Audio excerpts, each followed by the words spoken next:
এই ছোট্ট শহরে মানুষদেরকে শ্বাস নেওয়ার জন্য বাতাস কিনতে হতো। যখন একজন বন্ধু আরেকজন বন্ধুর সাথে দেখা করত, তখন তারা মজার মজার খাবার না কিনে সেই খাবারের টাকা দিয়ে সব থেকে তাজা বাতাস কিনে সেটার নিঃশ্বাস নিত। আর এই লোকটা হলো সেই শহরের মেয়র। সেই বাতাসের ব্যবসা করতে করতে সেই শহরের সব থেকে ধনী মানুষ হয়ে গিয়েছিল।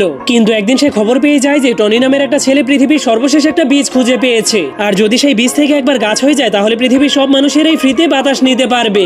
যা হলেই সেই শয়তান মেয়রের বাতাসের ব্যবসা চিরদিনের জন্যই শেষ হয়ে যাবে। এটা শোনার পরেই মেয়র তার বডিগার্ডকে নিয়ে টনি নামের সেই ছেলেটাকে ধরার জন্য জলদি করে তার বাড়ির দিকে যেতে শুরু করে। কিন্তু তখনই হঠাৎ করে রাস্তার মধ্যে তাদের গাড়ি আরেকটা গাড়ির সাথে ধাক্কা খেয়ে যায়। ঠিক তখনই এই সুযোগটাকে কাজে লাগিয়ে টনি তার পরিবারকে নিয়ে সেখান থেকে পালাতে শুরু করে দেয়। কিন্তু তখনই মেয়র তাদেরকে ধরার জন্য একটা রশিযুক্ত বন্দুক দিয়ে তাদের উপর আক্রমণ করে দেয়, যার ফলে তখনই হঠাৎ করে সেখানে অনেক বড় একটা ফ্যান চালু হয়ে যাওয়ার কারণে সেই গাছের বীজটা তাদের হাত থেকে ছুটে একটা বোতলের মধ্যে গিয়ে পড়ে যায়। যা দেখার পর যখনই সেই মেয়রের বডিগার্ড সেই বীজটাকে নেওয়ার জন্য সেখানে যেতে শুরু করে, তখনই হঠাৎ করে সেই গাড়িটা উল্টে যাওয়ার কারণে সেই গাড়িতে থাকা সবগুলো বোতলই বাইরে পড়ে যায়। যার ফলে তখনই মেয়র একটা স্কুটি নিয়ে এসে সেই বীজওয়ালা বোতলটাকে ধরে ফেলে। কিন্তু সে বোতল থেকে সেই বীজটাকে বের করতে গেলেই তার হাত সেই বোতলের সাথে আটকে যায়। ঠিক তখনই টনি মোটরসাইকেল নিয়ে সেখানে চলে আসলে তার দাদি তার লাঠি দিয়ে মেয়রের কাছ থেকে সেই বোতলটা কেড়ে নেয়। এরপর তারা সেই গাছের বীজটাকে লাগানোর জন্য শহরের মাঝখানে পৌঁছে যায়। কিন্তু সেখানে কোনো আসল মাটি ছিল না, সবকিছুকেই নকল ঘাস দিয়ে ঢেকে রাখা হয়েছিল।